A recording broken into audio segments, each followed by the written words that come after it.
Assalamualaikum warahmatullahi wabarakatuh. Selamat sore teman-teman podcast Aksi Nyata dari Kamu Untuk Indonesia. Seperti biasa ketemu lagi bareng gue Herjuno Syaputra. Di jam 4 sore, kurang lebih 30 menit ke depan kita bakal ngobrol bersama narasumber kita dengan tema bahasan yang tiap harinya tentunya beda-beda, menyisir dari banyak sudut, mulai dari sosial, ekonomi, politik, hobi, musik, sampai film juga pernah kita bahas di sini, dan banyak hal yang pengen kita coba bawa ke meja ini biar teman-teman tiap harinya punya insight yang baru, punya perspektif yang baru terkait kita semua dalam kehidupan berbangsa dan bernegara. Dan kali ini tentunya topiknya sangat relate dengan obrolan yang sebenarnya mirip-mirip sebelumnya, tapi kita bahas lagi dengan sudut pandang yang berbeda seperti itu. Nah, tapi sebelumnya salam aksi nyata dari Kamu Untuk Indonesia, dan kita seperti biasa live atau bersiaran di banyak platform. Ada Instagram, ada Facebook, ada Twitter, ada juga YouTube-nya Partai Perindo, Partai Perindo, RCTI Plus, juga ada Okezon, Sindo News, iNews.id, dan juga tadi yang aku sebutin juga ada di website-nya Partai Perindo. Jadi tinggal dipilih aja, kurang lebih ada sekitar 10 platform. Nah, untuk teman-teman juga yang memberikan hari ini ya, untuk yang nonton juga bisa ikut sedikit fortune cookie. Kita bisa ikut peruntungan ya, Rp300.000 di tahun kelinci air ini. Bener kan ya, kita kan baru Imlek kemarin. Ada 3 voucher masing-masing senilai Rp100.000 yang bakal dibagikan untuk beberapa pemenang. Tapi jangan lupa ya untuk follow dulu Instagramnya Partai Perindo @Partai Perindo. Nah, tema kita hari ini adalah politik di era digital bergantung kepada peran dan suara milenial. Karena kita tahu bahwa 2024 sebentar lagi, Februari, exactly a year from now ya, setahun lagi kita akan melaksanakan yang namanya pemilu. Oke, 14 Februari, if I'm not mistaken. Nah, ini banyak ya kita tahu anak muda salah satu yang pasarnya luar biasa, bahkan lebih dari setengah itu adalah milenial dan nantinya zilenial yang akan menjadi pemilih. Nah, kalau bicara mengenai milenial, anak-anak muda, perannya di dunia politik khususnya terkait dengan 2024, kita akan mencoba menganalisanya dari sudut pandang komunikasi politik. Sudah hadir bersama Juno sore ini, ada seorang dosen dan juga analisis komunikasi politik. Langsung saja kita sapa, saya panggilnya Mas Alvin aja, Silvanus Alvin SIKOM MA. Selamat sore Mas Alvin. Sore Mas Juno. Apa kabar? Rapi sekali ya. Mentang-mentang kita mau ngomongin politik harus rambutnya rapi slick, gitu, slick. Aduh, berapa lama membuat rambut itu? Oh, ini dari subuh ya. Oh, dari subuh, pantesan makanya. Mas Alvin apa kabar? Sehat ya? Puji Tuhan sehat. Puji Tuhan, thank God. Mas Juno juga sehat ya? Alhamdulillah sehat tentunya, dan kita tahu bahwa akhir-akhir ini Jakarta macet, hujan. Betul. Harus jaga kesehatan. Benar. Yang penting wajah harus kinclong seperti Mas Juno nih ya. Amin, amin. Itu skincare-nya tolong boleh dikasih Mas Alvin. Mas Alvin, kita bicara politik ini luar biasa loh. Kalau minggu ini aja tuh dinamikanya dahsyat. Ada yang bilang kemarin Rabu Pon, tapi ternyata nggak jadi. Mas Alvin ya. Bener, ada yang bilang juga nanti buat Kamis Pahing. Kamis Pahing, Jumat Kliwon kayaknya. Beberapa juga udah dipanggil ya ke istana. Tapi kalau yang pas di istana dibilang enggak kok, cuman bicara beras, bicara telur gitu-gitu ya. Tapi makan atau enggak ya. Nah, ini serunya karena memang 2023 ini kan ya jembatannya menuju 2024. Betul. Dan ini kita anak muda harus banyak tahu. Bener. Biar nanti kita juga memilih juga dengan logik ya, dengan memang sesuai dengan ya yang kita mau, dan perlu banget untuk tahu. Nah, kalau tema hari ini Mas Alvin, tapi sebelum ke tema ya soal politik dan milenial, menarik. Mas Alvin ini adalah seorang dosen juga. Betul. Sempat jadi jurnalis juga. Benar. Aduh, mantul banget ya. Nah, kalau bicara pendidikan, boleh kenalan nggak Mas Alvin, backgroundnya seperti apa? Sekarang dosen di mana, ngajar di mana? Monggo. Ya. Saya ini merupakan dosen di Universitas Multimedia Nusantara gitu ya. Okay. Dulu itu juga saya merupakan lulusan dari UMN gitu ya, lulusan UMN di Garing Serpong ini. Kemudian saya jadi karir pertama saya itu jadi wartawan di liputan6.com gitu. Kemudian di situ sebelumnya di wilayah kampus ya, di lingkup kampus itu saya ketemu dengan banyak dosen yang salah satunya ada dosen yang pernah jadi redpel di Sindo, koran Sindo saat itu. dia memperkenalkan saya kepada politik pertama kali. Apa itu politik saya buta dulu. Saya cuma baca komik pokoknya. Sampai SMA baca komik doang tuh. Sama dong kita.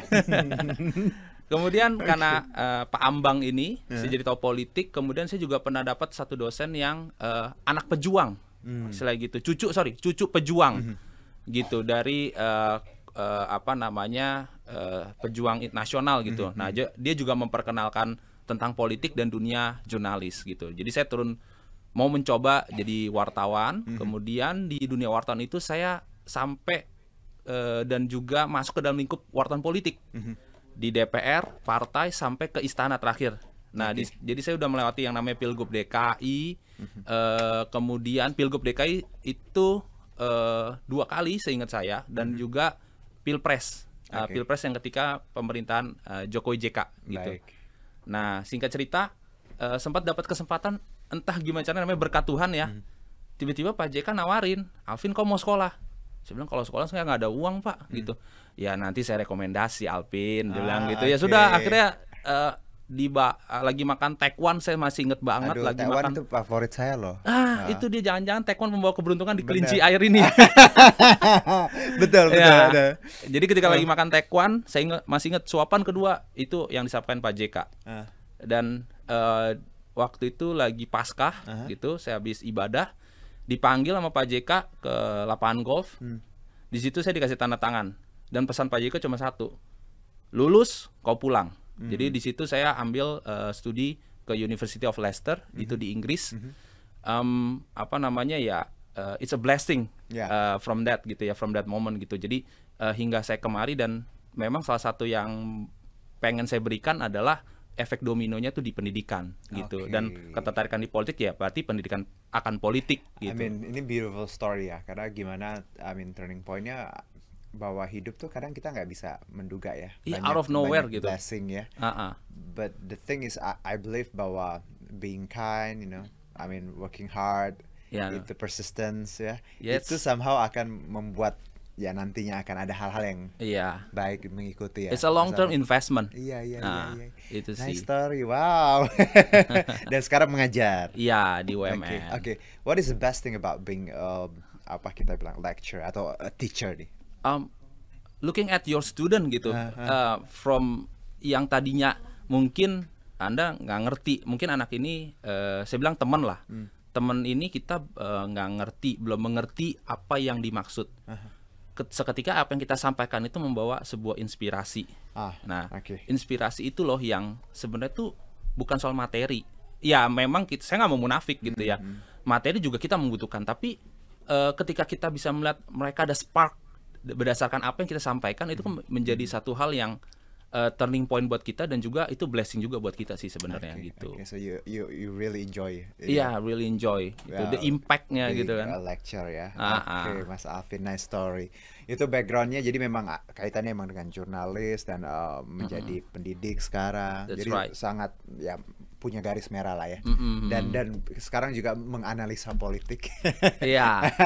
Nah, dengan pengalaman dan segala macam. Kalau kita bicara anak muda Mas Alvin dan juga suara milenial ya di 2024. Ini kan bisa disimpulkan bahwa lumbungnya suara nanti memang ya milenial, anak-anak muda ini. Bagaimana Mas Alvin melihat tema kita hari ini bahwa politik dan anak muda ini harusnya seperti apa di 2024? Jadi sebenarnya kalau menurut saya nggak cuma milenial ya, tapi kita harus menambahkan satu generasi Z atau zilenial itu. Dua generasi ini tuh kan memang dominan ya. Mungkin sejak sensus BPS 2020 kalau saya nggak salah itu, wah itu saya udah istilah tuh kayak udah jadi kunci gitu, kunci pegangan yang akan diincar oleh banyak partai, istilah gitu untuk pemilu 2024. Nah, kalau kita bicara secara impact langsung kepada politik, memang generasi milenial sudah mulai berimpact. Dengan kita tahu misalnya Pak Jokowi gitu ya, Presiden Jokowi itu sudah menetapkan beberapa pejabat-pejabat milenial, baik komisioner ataupun baik staf khusus presidennya, terlepas daripada kontroversi yang ditimbulkannya gitu ya. Tapi at least kesempatan itu ada. You got the chance gitu kan. Nah, berikutnya adalah milenial ini juga kita bisa lihat memang sedang memasuki usia emas. Kalau misalnya yang lahir di mungkin dari rentang yang kalau milenial kan 1980 hingga 2005 kurang lebih. 1995. Yeah. 1980 sampai 95. Mungkin yang di 80 sampai 85 ini mereka sudah masuk usia emas tuh. Usia emas yang sudah mulai bisa memberikan impact langsung kepada bangsa dan negara dengan posisi mereka. Nah, disinilah mereka yang nantinya itu bisa menjadi opinion leader sebenarnya di pemilu 2024 itu sendiri. Gitu. Nah, jadi di sisi lain mereka ini kita juga nggak bisa ngeliat terlepas gitu ya, generasi milenial terlepas kita hanya fokus di milenial, nggak bisa, karena kita ada yang namanya generasi zilenial. Satu ceruk istilahnya, kalau kita bicara dalam sudut pandang partai politik, ini adalah ceruk yang harus kita manfaatkan, publik sasaran yang memang harus kita sentuh. Kenapa? Karena mereka adalah beginners voters. Mereka pertama kali ya, first experience-nya mereka tuh seperti apa sih? Akan politik seperti apa? Nah, ini pandangan seperti inilah yang harusnya partai politik manfaatkan. Peluangnya besar. Baik. Nah, kalau gitu. Ini menarik bahwa milenial ya mungkin ini bukan first time buat mereka ya. Betul. Tapi zilenial tadi beginners banget, sangat newbie lah dalam hal. Apa yang harus dilakukan parpol, Mas Alvin, agar kalau tadi millennials ya mungkin diakomodir dengan beberapa tokoh yang memang opinion leaders, yang memang sudah punya, kita banyak sih ngelihat di beberapa parpol. Kalau untuk zilenial, perlukah breakthrough movement atau seperti apa agar parpol ini, kan anak zilenial somehow apatis banget bicara politik, right? They don't really like apaan nih, malas gitu kan, bahkan bisa-bisa jadi golput dong. Nah, ini apa yang harus dilakukan parpol biar mereka punya chance untuk merebut hati zilenial nih? Saya punya sudut pandang berbeda dari apa yang disampaikan Mas Juno. Berdasarkan penelitian yang baru aja saya lakukan dengan tim beberapa istri saya juga dosen. Saya melakukan riset dengan istri saya juga tentang perspektif dari Gen Z. Nah, perspektif dari Gen Z ini, mereka itu memang terlihat apatis, tapi mereka urging to know. Jadi mereka tuh mau tahu gitu. Istilahnya, kalau kita ketemu satu benda asing istilahnya gitu, kita bukan nggak mau tahu, kita mau tahu gitu. Cuma ada nggak orang yang mau ngasih tahu itu apa? Nah, itu tuh barang apa? Kalau misalnya kita lihat ibaratnya ada tas, tiba-tiba ada tas di sebuah gedung pencakar langit, orang pasti wah menjauh-jauh dulu nih, kelihatannya nggak mau tahu, tapi sebenarnya kepo juga. Nah, kekepoan itulah yang harusnya keberadaan partai politik berikan, menjadi fungsi untuk edukasi politiknya sebagai edukator politik. Nah, masalahnya adalah pesannya ini. Jadi kan kalau komunikasi kan pasti bicara tentang komunikator komunikannya, bicara pesannya, medium sama efeknya. Nah, di sini di era digital kita, terutama di generasi Z ini gitu ya, generasi milenial juga termasuk di dalamnya adalah pesannya. Pesannya ini nggak boleh kaku. Karena sekarang kita mungkin sudah mulai lazim dikenal istilah politainment gitu. Jadi mencampur adukan, bukan mencampur adukan, tapi mengkombinasikan ya politik dengan entertainment supaya orang tertarik gitu. Ya seperti podcast ini juga ini bagian daripada politainment. Dulu kayaknya nggak ada ya yang seperti ini gitu ya. Dan baru Perindo ya yang punya podcast kayak yang berlangsung hampir berapa ratus nih ya episode, 200 something. Konsisten ya. So, jadi memang secara tidak langsung ya bahwa parpol ini harus berbenah ya dari cara-cara konvensional, cara-cara yang memang sudah bertahun-tahun dilakukan, karena lagi-lagi zaman berubah. Betul. Sudut pandang anak muda juga luar biasa, kritik. Nah, kita bicara digitalisasi. Ini penting juga karena kan anak muda sekarang, Mas Alvin, aduh luar biasa, advance ya dalam banyak hal gitu ya. Betul. Apa yang dari sudut pandang digital atau dari item digital ini, apa yang harus dimanfaatkan baik itu anak muda maupun parpol agar mereka bisa ya sama-sama nyatu, sama-sama ketemu? Nah, pertama gini, yang harus kita pahami adalah kita mengenal Gen Z-nya itu sendiri. Jadi ada riset yang dilakukan oleh UMN Consulting. Dari mana ya Gen Z itu mengenal informasi politik gitu? 70% itu datang dari media sosial.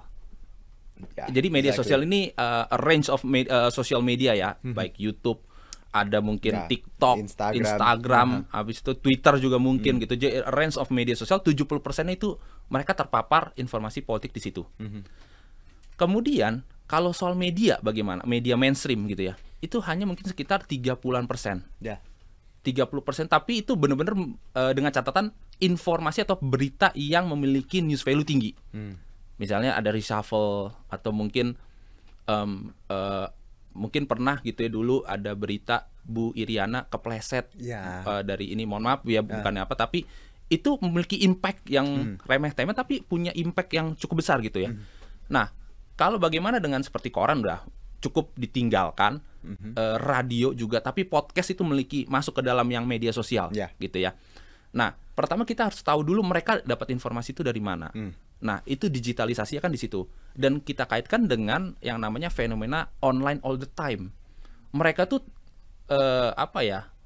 FOMO, takut FOMO gitu. Jadi apapun fear yang of missing out ya, takut ketinggalan. Kayaknya apa ya ini ya? Gue akan gue ke toilet dulu sebentar. Ke toilet itu untuk googling. Ke toilet itu untuk googling ataupun untuk scrolling. Nah, itu jadi bagaimana kita bikin konten yang politainment tadi dan disesuaikan dengan mediumnya, medium yang cocok. Dan sebagai catatan begini, ini adalah data yang saya kumpulkan dari beberapa pilpres yang terjadi. Memang bukan pileg ya, pilpres. Bagaimanapun kita lihat dari Amerika, karena Amerika itu secara demokrasi lebih tua umurnya dan praktek berkampanyenya juga lebih, bisa dibilang lebih advance. Pertama kali Presiden Barack Obama sebagai warga negara Amerika yang kulit hitam, bisa bilang seperti itu ya, masuk ke arena pilpres, dia memanfaatkan yang namanya website. Karena zaman itu website. Ketika di 2009 putaran kedua, dia memanfaatkan yang namanya Facebook, membuat community grassroots di Facebook. Nah, kemudian ketika di zamannya Donald Trump, yang dilakukan apa? Twitter. Dan dia sempat ada statement ini bisa dicari. Donald Trump ngomong, gue nggak butuh, nggak apa-apa ya. Jadi gue nggak butuh, gue nggak butuh media pers seperti CNN. Gue cuma perlu Twitter gue doang.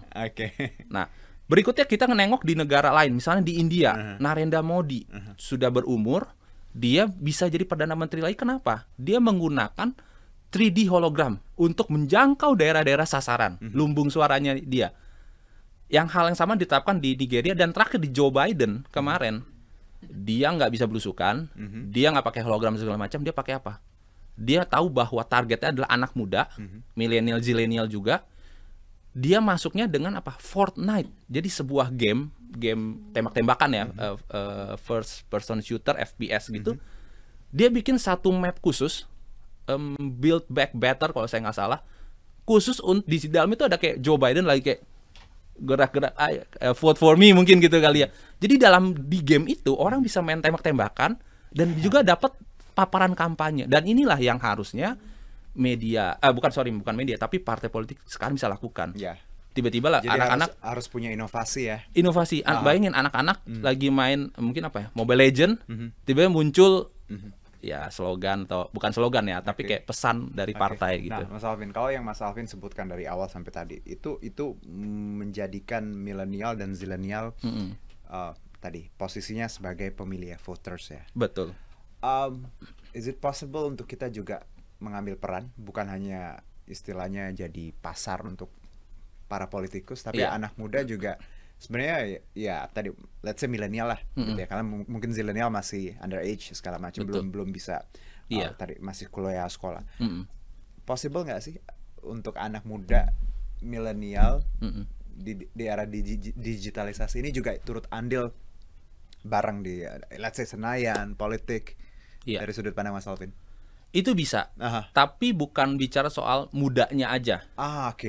Yang sudah jadi gini, kita nggak bisa melihat karena dia sudah berumur, itu namanya ageism. Jadi kita hanya mendiskriminasi orang yang karena umurnya. Tapi pemikiran muda, yang saya lebih suka di sini adalah pemikiran muda. Anak muda boleh, tapi kalau memang anak muda yang sudah punya pemikiran yang advance juga. Seperti kita banget ya. Cocok banget. Siap, lanjut. Ya, kalau misalnya anak muda tapi masih pemikirannya seperti kamu nanya, seperti itu aja gitu ya. Mana bunda. Gitu kan. Kamu nanya. Ya, itu gimana ya? Ya tentu kita akan jadi meragukan gitu kan. Nah, tapi kalau sudah punya pikiran advance dan sudah ada visi misinya, dia mau ngapain nih? Itu silakan. Dan media digital, dunia saat ini, era digital saat ini itu memungkinkan. Karena apa? Siapapun adalah influencer. no matter how small followersnya mereka gitu, semua adalah influencer dan semua punya kesempatan untuk bisa viral dalam satu waktu tertentu. Aduh, ya viralnya yang baik lah insya Allah Iya, ya. yang baik. Jangan kebaya-kebayaan lah, misalnya gitu ya. Betul. Karena kalau kita lihat berarti anak muda dari yang bisa saya ambil tadi ya Mas Alvin bahwa I mean age is just numbers ya. Age just a number. Karena angka aja yang penting walaupun muda tapi pemikirannya punya visi misi dan menurut Mas Alvin ya, selain itu anak muda di era sekarang apa sih yang diperlukan ketika mereka misalnya ya selain tadi memang secara pikiran dewasa, sudut pandang juga luas, informatif. Ada hal lain nggak sih untuk anak muda sebenarnya bisa suaranya pun didengar oleh partai politik, oleh anggota dewan, karena kadang kan selesai pemilu udah ditinggalin gitu ya. Menurut Mas Alvin ada hal lain nggak sih yang bisa dilakukan anak muda untuk merubah nasib bangsa ini? Ada dua yang sebenarnya bisa dilakukan. Yang pertama secara cepatnya adalah Anda turun. Jadi memang yang betul-betul anak muda tertarik politik turun ke politik gitu, tapi benar-benar berdasarkan panggilan hati. Jadi bukan berdasarkan kayaknya enak ya di politik, gue bisa berkuasa gitu. Jangan seperti itu. Ketika memang Anda punya panggilan, turun. Dan yang kedua adalah para politisi yang udah ada saat ini menciptakan sebuah sistem. Nah, sistemnya seperti apa? Di dunia ini tidak ada yang namanya barang baru yang Indonesia belum pernah temu. Istilahnya Indonesia tuh bisa nengok. Saya suka dengan yang namanya filosofi ATM, amati tiru modifikasi. Kita bisa nengok sedikit ke Taiwan. Di Taiwan itu mereka ada meluncurkan sebuah aplikasi yang namanya V-Taiwan. V ini kepanjangan dari 3, vote, voice, sama virtual. Jadi bagaimana mereka bisa menangkap suara dari rakyatnya itu terhadap sebuah kebijakan. Jadi misalnya ada kebijakan kontroversial di waktu itu yang di Taiwan itu terkait dengan Uber, kehadiran Uber. 2013 kalau saya nggak salah. Nah itu kan taksi-taksi konvensional pada protes sehingga benar-benar hampir mau clash gitu kan. Diluncurkan V-Taiwan ini, mereka berdialog di situ. Apa tuntutannya, apa solusinya, bagaimana pendapat mereka, perlu nggak kenaikan harga, perlu nggak seperti apa. Nah hal-hal seperti itu yang bisa membawa suara dari anak muda masuk ke dalam politik. Jadi kalau mereka mau terjun aja, yang kedua adalah sistemnya supaya orang itu tanpa sadar mereka mendekat kepada politik itu sendiri. Gitu. Berarti memang ini kita bicara dari tadi adalah terkait bagaimana inovasi ya, masalah kreativitas. That's right. Dan juga bagaimana sebenarnya ini bukan tanggung jawab anak muda juga punya peran, tapi di satu sisi ya orang tua ya, para yang sudah menjabat sekarang juga gitu. mereka harusnya tadi menciptakan iklim yang memang membawa regenerasi ya. Benar. Karena kalau tetap egois itu aja ya kita sudah pernah melihat kan dalam sejarah hal-hal yang seperti itu. Oke, tapi sebelum kita tutup Mas Alvin ini waktunya singkat banget. Ada beberapa pertanyaan yang belum sempat ditanyain, tapi insya Allah semoga kita ngobrol lagi di kesempatan yang lainnya. Tapi sebelum itu berkaitan dengan Partai Perindo, campaign aksi nyata dari Kamu untuk Indonesia ini relate banget dengan movement yang dijalankan oleh Partai Perindo. Semua yang kita obrolin somehow mirip sekali, yaitu produktif, solutif, modern, bersih, berintegritas, peduli dan turun tangan untuk Indonesia sejahtera. Dan Partai Perindo memanggil putra-putri terbaik bangsa ini untuk melalui konvensi rakyat ada program penjaringan secara daring bagi teman-teman yang ingin mendaftarkan diri sebagai caleg ya, bakal calon anggota legislatif di semua tingkatan kabupaten kota, provinsi dan RI. Caranya gampang banget, tinggal ke konvensirakyat.com, ini ada di layar. Terus juga untuk jadi anggota Partai Perindo boleh ke website kita partaiprindo.com atau klik bit.ly/member Partai Perindo. Dan yang paling gampang, you know what, we got the apps, jadi tinggal di follow, di scan di sini, nanti semuanya bisa informasi apapun terkait Partai Perindo, monggo, gampang banget. Dan untuk yang sudah memberikan quotes tadi, ikut quiz, thank you so much. Nanti kita umumkan pemenangnya. Jangan lupa untuk follow Instagram Partai Perindo @partaiperindo. Dan terima kasih lagi sekali lagi untuk Mas Alvin atas pemikiran dan sharingnya. Semoga banyak perubahan kita bawa untuk 2024, khususnya anak muda bisa mengambil perannya. Gak hanya jadi pasar juga. Dan di luar itu kita harapannya, kalau aku pribadi pengen banyak anak muda yang mau di ranah apapun ya, anak-anak muda bisa lebih punya integritas lagi. Betul. Ya, dan tentunya lebih impactful. Iya, impactful untuk society di sekitar kita. Terima kasih Mas Alvin. Iya. Terima kasih juga untuk Partai Perindo yang selalu bergerak dengan aksi nyata. Semoga Partai Perindo semakin sukses dan maju terus untuk Indonesia sejahtera. Saya Herjuno Syaputra, salam aksi nyata dari Kamu untuk Indonesia. Bye-bye, God bless. Marilah seluruh rakyat Indonesia, arahkan pandanganmu ke depan. Raihlah mimpimu bagi nusa bangsa, satukan tekad untuk masa depan. Pantang menyerah, itulah pedomanmu. Hentaskan kemiskinan cita-citamu, rintangan tak menggentarkan dirimu. Indonesia maju, sejahtera tujuanmu, nyalakan api semangat perjuangan. Denungkan gema, nyatakan persatuan.